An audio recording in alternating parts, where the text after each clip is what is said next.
Hello, guys. This is Clint Locklear from Wolfer Nation Trapping Radio. Every Friday night, talking about fur and everything it's got going on in the woods on a podcast. I'm doing just a short. I'm putting up. I went down with some buddies. We tagged some hogs and some deer, and we're bringing back the meat, and so we're putting it up. And I've never done a knife review or anything like that, but I'm really impressed with one that I want to show you. It's a mass-produced knife. It's different things like that. So it's nothing really crazy. The camera's going to move around here in a minute so I can show you this, but it's called a Bubba blade. And I'll be honest, the first time that I looked at this, I thought just by having that on there, it was going to be a piece of junk, but it is not. I'm as redneck as you can get, but sometimes when you call certain things, you get a false perception about maybe the quality of it. Maybe, I don't know, but I wasn't very impressed. But I want to show this to you. And keep in mind that when I was doing my, building up my trapping career and before I could really make a living at it, that I did a lot of odd jobs, and some of those were being a butcher. So I've handled quite a bit of meat. I handle a lot of wild game and different things like that. But I want to show you this knife. Okay, we can get this where it doesn't fall over. Okay, guys, this is a 9-inch Bubba blade.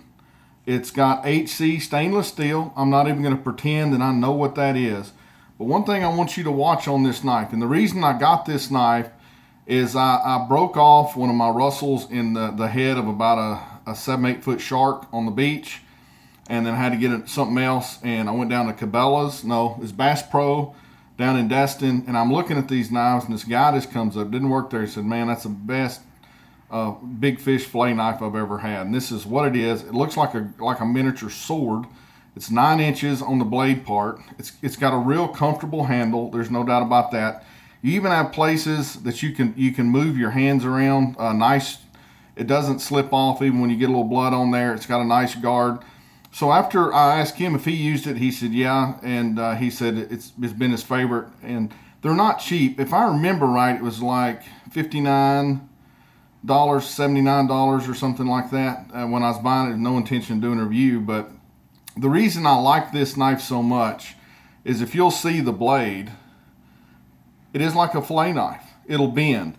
And the original intent of this is when I go catch a shark on the beach, I can jerk it up on the sand after I finish fighting it, and I can have the fillets off of the shark completely done and in a cooler in less than about 2.5 minutes. So I need a little bit bigger blade for that. But honestly enough, when we were doing butchering in a professional butcher type setting, we had knives about this size. This is the size that we used. You don't have to have one this big, but it definitely helps.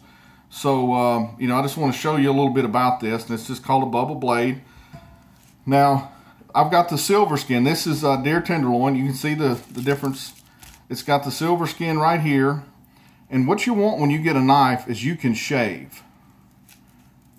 Just shave that silver off of there. And if you could see that, if my hands weren't in the way, how red and how little energy I had to do with that. So when you're taking this silver off, you don't want to fight the meat. If you're using a knife that's fighting the meat, you're messing up. So this is the way that I take my silver meat off. I'm kind of doing a back and forth motion. And this is already done the hams of a deer, this particular knife. And it's already done part of a hog, which I should have showed. But you'll see just how easy this comes off. This is a very thin blade. And the edge holds extremely well. And to me, that's important. If you're going to have a knife, it doesn't matter what name is on it, but it does matter if it gets the job done. So you can see how easy that is to take the silver off of a tenderloin. And if you're struggling with this, a lot of times, see there's a little piece right there, no problem. If you're struggling this with whatever knife you're using, I would look into getting one of these. I really would. It's an awesome knife for even doing something as small as a tenderloin, even though it seems like it's really big. It comes in a little sheath and all that type stuff that you can put in your pack So, now this is what one of the hogs we did, it was late, and we ripped the back straps and stuff out of it, poacher style, where we didn't gut the animal. And once we got the skin done, I could reach in there and in just a minute take the tenderloins and everything off of that hog. And once we got through the skin, because I don't use it for that, once I get in there, I was using this knife on the hog, and amazing, amazing job. So if you're looking for one, I don't get anything from this if you buy it or not. But I just wanted to show that, because when you do big fish or you're dealing with animals, you want to have some spring in that. You're not looking for a cleaver per se when you're doing stuff like that. You want to have control. And the way the handle's set up, it gives me a lot of control. So I just thought I'd share that with everybody.